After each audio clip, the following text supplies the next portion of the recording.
Shalom, shalom, shalom. Selamat pagi masyarakat iman yang dikasihi oleh Tuhan. Kita bersyukur bahwa di pagi hari ini Tuhan menyertai kita. Di saat kita berdoa kepadanya, Tuhan mendengarkan setiap bisik dan keluh kesah kita. Mari bersama-sama kita serahkan hari ini kepada Tuhan. Kita pujikan dengan pujian PKJ 172. PKJ 172 di hening yang malam ini. PKJ 172 di hening yang malam ini.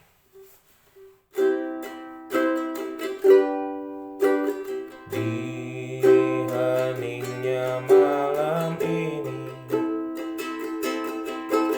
tulus dan rendah hati bertemu, berdoa padamu. Inilah bisik kalung.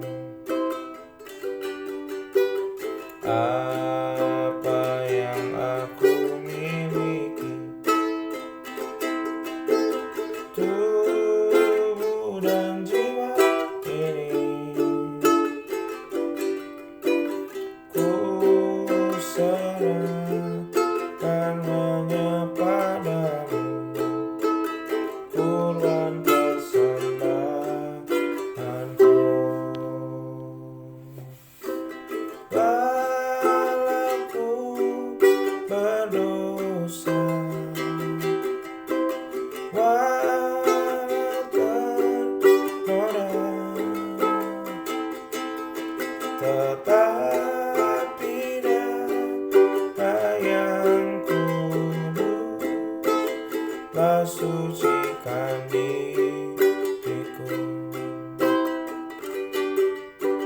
dan jati diriku kini bukan diriku lagi,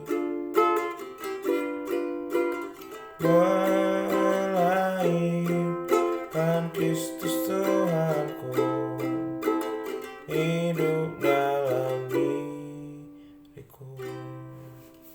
Mari kita berdoa. Tuhan, kami percaya bahwa Engkau yang hidup dalam diri kami, dan Tuhan yang menolong memampukan kami untuk bisa menjadi orang-orang yang baik, orang-orang yang bermoral, orang-orang yang mau hidup dalam keharmonisan satu dengan yang lain. Tuhan, kami membaca firman-Mu, mampukan kami mengerti terlebih memahami. Dalam nama-Mu kami berdoa. Amin. Bapak Saudara, bersama-sama kita buka Mazmur 51. Mazmur 51. Kalau Alkitab fisik ayat 1-8, Mazmur 51 ayat 1-8, kalau Alkitab handphone 1-6. Mazmur 51 ayat 1-8, dengarkanlah firman Tuhan. Untuk memimpin biduan Mazmur Daud ketika Nabi Nathan datang kepadanya setelah ia menghampiri Bathsheba. Kasihilah aku ya Allah menurut kasih setiamu, hapuskanlah pelanggaranku menurut rahmat-Mu yang besar, bersihkanlah aku seluruhnya dari kesalahanku, dan tahirkanlah aku dari dosaku. Sebab aku sendiri sadar akan pelanggaranku, aku senantiasa bergumul dengan dosaku. Terhadap engkau sajalah aku telah berdosa, dan melakukan apa yang kau anggap jahat. Supaya ternyata engkau adil dalam putusanmu, bersih dalam penghukumanmu. Sesungguhnya dalam kesalahan aku diperanakan, dalam dosa aku dikandung ibuku. Sesungguhnya engkau berkenan akan kebenaran dalam batin, dan dengan diam-diam engkau memberitahukan hikmat kepadaku.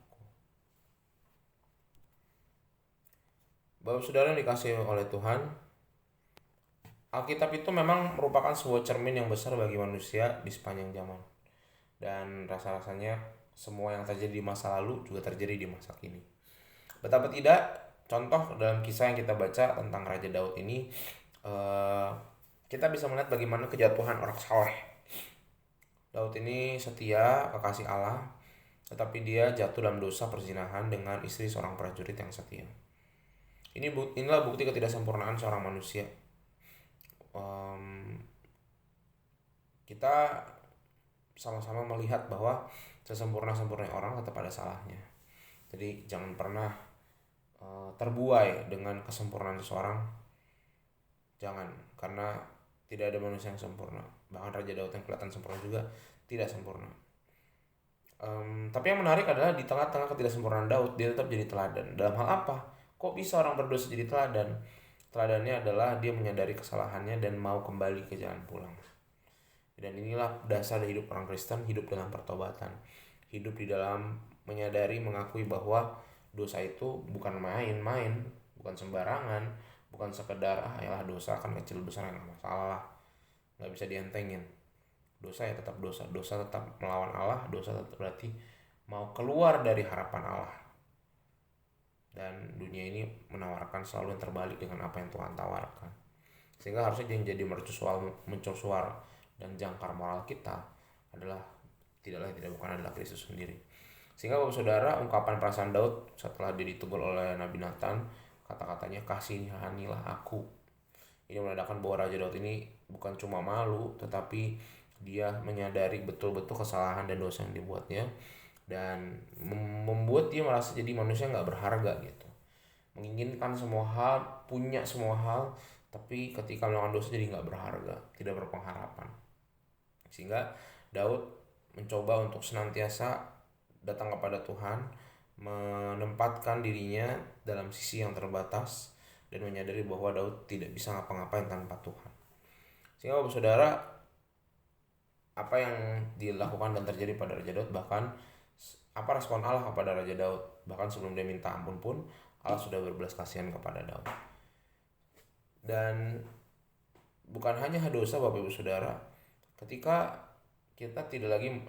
mulai meremehkan yang namanya dosa dan ngerasa tenanglah nanti juga Tuhan sudah tahu kita, maka dosa itu membuat kita menjadi tidak tepat sasaran.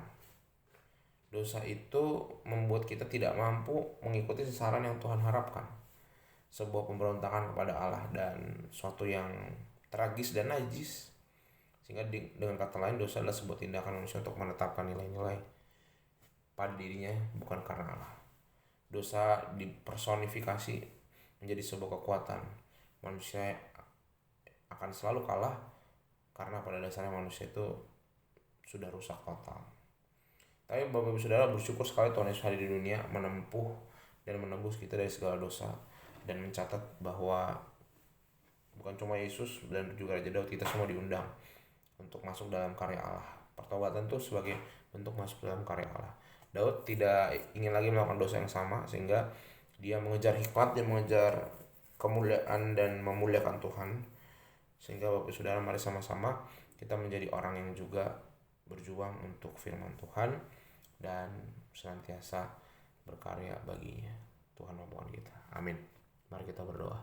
Tuhan, terima kasih melalui firman-Mu hari ini. Semoga apa yang kami renungkan boleh menjadi kekuatan, menjadi rema, menjadi dasar bagi kami melangkah. Ini kami serahkan doa dan pembacaan firman Tuhan dalam nama kami berdoa. Amin. Selamat pagi. Tuhan Yesus memberkati. Tetap bersemangat.